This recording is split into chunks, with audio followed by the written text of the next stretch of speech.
próximo áudio aqui é do Daniel. Boa. Ô, salve Petri, Caio, o professor Roque. Eu queria perguntar, porque é um tema recorrente nas suas entrevistas, que o Brasil nunca teve uma guerra que criasse uma identidade nacional. Eu queria saber se na sua visão existe um outro caminho que não a guerra para criar essa identidade, porque assim, eu imagino que no século XXI eu acho que é um pouco tarde para o Brasil tentar se construir dessa forma. Valeu, obrigado. Fazer uma guerra agora, vamos organizar. Como é que ele chama? Como é que ele chama? É Daniel. Daniel. Pô, excelente pergunta, Daniel. E na verdade, essa pergunta, ela é o que eu não disse, né? E aí o que eu não disse parece que eu tô dizendo. E esse tem um problema de estar nesses lugares publicamente falando sobre várias coisas, porque eu não posso passar 8 horas aqui falando e cada frase que eu fizer eu tenho que dizer todos os elementos paralelos ou complementares à minha fala. Então, eu não disse isso, então não é para deduzir, eu não estou dizendo que você deduziu isso, Daniel, mas muitos podem deduzir que eu estou dizendo que a solução para o Brasil é fazer uma guerra agora. Então, eu disse que um dos elementos formadores de identidades nacionais ou de coesão nacional foi a guerra, com o nascimento de nações. Grandes nações que têm essa identidade muito sólida, elas passaram por muitos combates, internos e externos, não só internos. E isso ajuda a te diferenciar, isso ajuda a você perceber quem é você, ajuda a criar resiliência, reconstrução, processos de aproximação, de briga e tal, enfim. Mas não é o único jeito de você construir uma nação. Uma nação é construída com valores comuns. Nós temos dificuldade no Brasil de identificar quais são os nossos valores comuns. 2, lideranças. 3, heróis. 4, cultura. 5, história. Nós não sabemos a nossa história. Nós não temos heróis. Nós não temos lideranças. Nós não também entendemos a nossa cultura. E nós não sabemos quais são os valores que a gente compartilha. Não sabemos nada. É muito rudimentar. Não é muito sofisticado. Entendeu? Você falar assim, o que significa, se eu perguntar para vocês, o que significa ser brasileiro? Menor ideia. Cara, e é a menor ideia. A maioria ninguém tem essa ideia. E quem começar, não, a gente é alegre. Carnaval. Cara, calma assim, a gente é alegre, tá, ok, a gente é alegre. Mas o valor é ser alegre? Tipo, a gente é disciplinado, a gente é esforçado, a gente é combativo, a gente é passivo. Muita gente fala, o brasileiro é passivo. Tá bom, não sei se passivo pode ser positivo em umas situações, mas bastante negativo em outras. O que a gente é, o que nós queremos ser, qual é o nosso objetivo, qual é o nosso norte de fim, isso não está articulado, não está definido. E isso tem que olhar para a nossa história, tem que olhar para os nossos heróis, para os nossos líderes, para a nossa cultura. Não sabemos a nossa história. A gente tem umas figuras fantásticas assim. Por exemplo, o Senna, ele é um herói nacional. O que o Senna representa, além de ser um grande atleta vitorioso, bem-sucedido, excepcional? Quais os valores que ele carregava? A gente lembra mais dele ser vitorioso, dele ser famoso, dele ser campeão, do que os valores que levaram ele até esse lugar. Isso, quem era ele? Quais os valores que ele representava? Ontem, na entrevista do show, ele falou assim, o Senna não parecia brasileiro, cara. Ele era muito, muito disciplinado, muito programado. Eu acho isso uma qualidade. Nem sei se foi o que ele quis dizer, mas o Marcos talvez deu uma conotação que aquilo não era tão positivo. Não sei se foi isso. Depois assistam lá. Não sei exatamente se foi essa conotação. Eu captei um pouco assim. Mas eu acho extremamente positivo esse valor. Outra coisa que ele falou ali, ele identificou isso em todos os atletas. Ele era obstinado. Acho um valor legal, tá? Não vai dar para a sociedade inteira, o país inteiro ser assim. Concordo, só os ícones são assim. Mas o que mais que o Senna tinha ali dentro, entendeu? A gente não olha para ele desse jeito. Sim. E aí a gente não espelha e fala, eu quero ser igual a ele.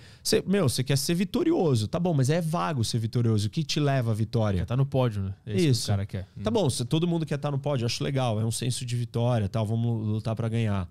Mas você não vai chegar no pódio se você não souber o que ele tinha pra chegar lá. Rondon. Esse é um cara da história do Brasil, assim. Fundou Rondônia, desbravou o Brasil, fez coisas. O presidente americano veio pro Brasil. Tem uma série na HBO fantástica sobre essa história.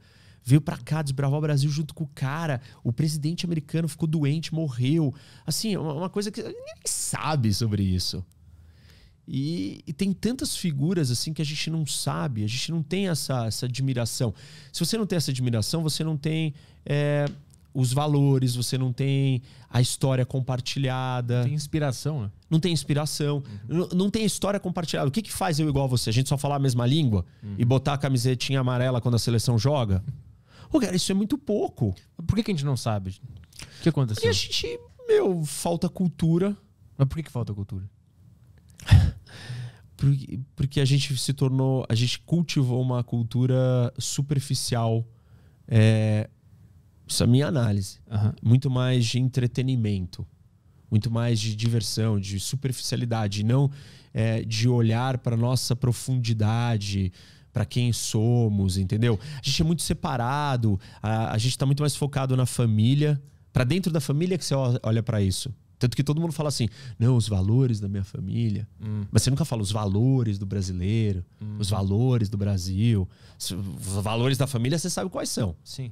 Tipo, você sabe identificar melhor. Tá mais tangível para você.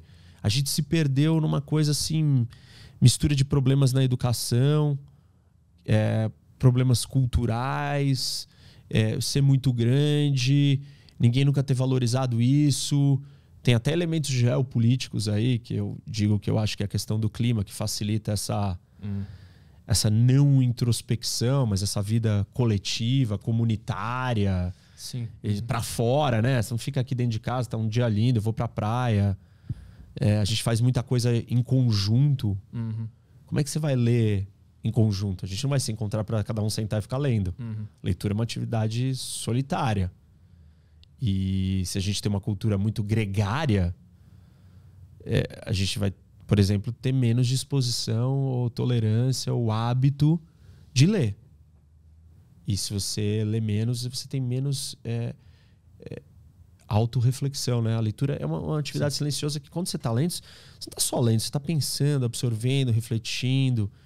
E é um processo de aprofundar nas coisas. E eu acho que a gente precisava ter tido isso na parte cultural, parte histórica. Mas tem o que fazer agora? Sem ter que bolar uma guerrinha, hein? Tem o que fazer? A guerra, esquece a guerra, porque já foi. O Daniel colocou bem.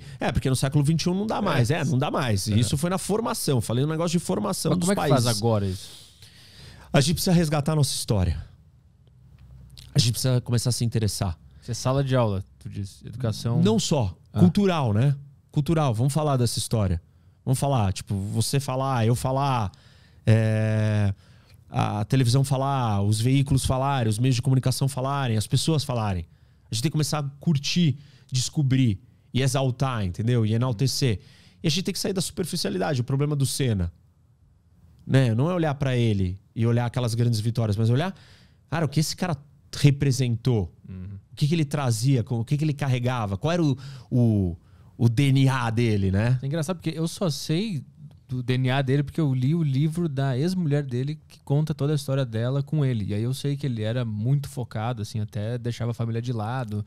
Então, mas você viu, foi leitura, ó que legal. Foi a leitura que te trouxe isso. Então, a gente precisa desse hábito. Assim, a gente precisa de muitas coisas para chegar em outras. Você não chega numas delas sem algumas. Então, você não chega à construção de uma identidade nacional sem saber a sua história. Aí, como você sabe a história? Você precisa estudar a história. Aí você precisa da sala de aula, mas você precisa dos outros meios, porque não só na sala de aula. Um dos outros meios é a leitura. Aí você precisa do audiovisual. A gente precisa ter um apreço pela história e descobrir essas histórias. Mas aí a pergunta, a gente tem a história e ela não foi divulgada ou a nossa história é meia boca? Acho que não dá pra você dizer que uma história é meia boca. Ela tem... Cara, tem um jeito que você conta ela. Tem um jeito que você põe a ênfase e tal, faz o recorte. Não dá pra ser meia boca, é um país muito grande. Tem umas coisas muito malucas que aconteceram aqui. Então ela não foi contada ao longo da história. Não foi contada direito, foi perdida, não foi valorizada. Eu acho a história do Rondon insana. E eu também não sabia. Eu descobri, sei lá, não faz tanto tempo assim, não. E lendo. E quantos outros tem, né? Chateau do Brasil, não sei o que. Tem um monte de figuras. O Chateau é um cara da história do império midiático no Brasil. Tem história ali. Mas tem figura, tem herói também. E tem líder. Na história sempre tem um herói, sempre tem um líder. E a gente precisa dessas pessoas. Olhar os do passado, e aí tem os do presente. Como que nós vamos formar líderes? O Brasil não tem líder. A gente tem uma carência de líder. E um grande atleta brasileiro, ele não é um líder. É só um cara famoso. Sim. E é diferente. E um líder não é um político só. Tem que ter líder em todas as áreas. Tem que ter líder nos negócios, empreendedores líderes, no esporte. Não acho que todos os atletas conseguiriam ser líderes. Mas alguns atletas têm que ser líder. Alguns empresários vão ter que ser líder. Alguns médicos terão que ser líder. Alguns advogados terão que ser líderes.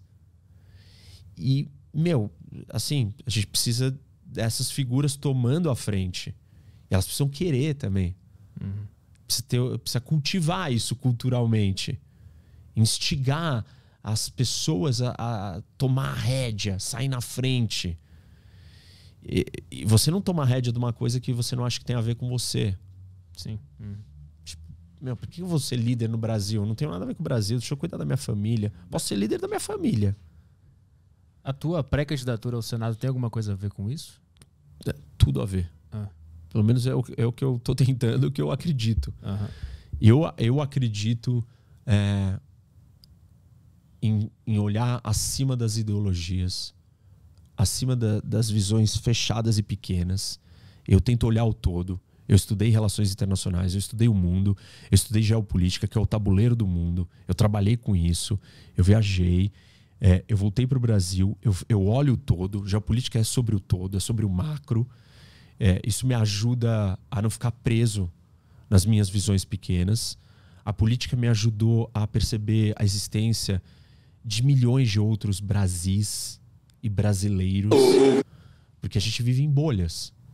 E na política eu convivo com outras pessoas que trazem opiniões e visões de mundo que eu nunca tive que conviver. Você está num parlamento com 94 pessoas, cada um veio de um lado, cada um tem uma vertente, uma ideia, uma ideologia, uma visão de Brasil. E você começa a ouvir tudo aquilo e ver tudo aquilo, você começa a aprender a respeitar toda aquela diversidade. E falar, nossa, tem muito mais do que eu achava que tinha. E aí a minha candidatura, a minha ideia de estar na política é para isso. É para ajudar. Eu tenho dito para as pessoas, não tem nenhum bônus para mim aqui dentro. Nenhum. Minha vida seria muito mais agradável, muito mais feliz se eu estivesse fora disso. Mas eu não me sinto confortável. Porque eu desenvolvi um valor, que talvez esse eu aprendi quando eu morei nos Estados Unidos, que é essa ideia de duty, dever. Eu sinto que eu tenho um dever com o meu país. E quando você tem um dever, você tem uma obrigação. Você tem que cumprir com a sua parte. E eu tô nisso para ajudar a cumprir com a minha parte. Mas esse projeto não é meu. Esse projeto não é pessoal e ele não existe sozinho. Esse é um projeto de todos nós. Todos que estão comigo, todos que me apoiam, todos que discordam de mim, mas chegam à conclusão que eu sou sério e que eu tô aqui para ajudar o Brasil. E essas pessoas precisam se juntar a mim, porque eu não faço isso sozinho. Primeiro que eu não sou eleito sozinho. Não só não sou eleito fisicamente com o voto na urna, eu não sou eleito, eu não faço campanha, eu não vou a lugar nenhum. E eu tô representando, eu tô trazendo gente que tá olhando e quer modernizar o Brasil, quer consertar o Brasil e que quer construir essa ideia de, cara, nós somos da mesma família. Vamos se superar, vamos achar os nossos talentos. Os nossos defeitos, eles estão claros já. Agora, quais são os nossos talentos? Vamos botar eles acima dos nossos defeitos? Vamos conseguir fazer uma grande terapia coletiva maior e achar o nosso equilíbrio? Porque nós estamos muito desequilibrados, nós estamos muito para os nossos defeitos. e pouco para as nossas qualidades. A gente tem que resgatar essas qualidades e botá-las para trabalhar, para funcionar. E eu quero fazer isso. Mas isso não é sozinho, isso não sou eu. E se as pessoas não entenderam isso, elas não entenderam o que eu acho que funciona e como eu acredito que a gente vai levar o Brasil. É um projeto de todo mundo, é um projeto coletivo. E eu convido as pessoas para participarem dele.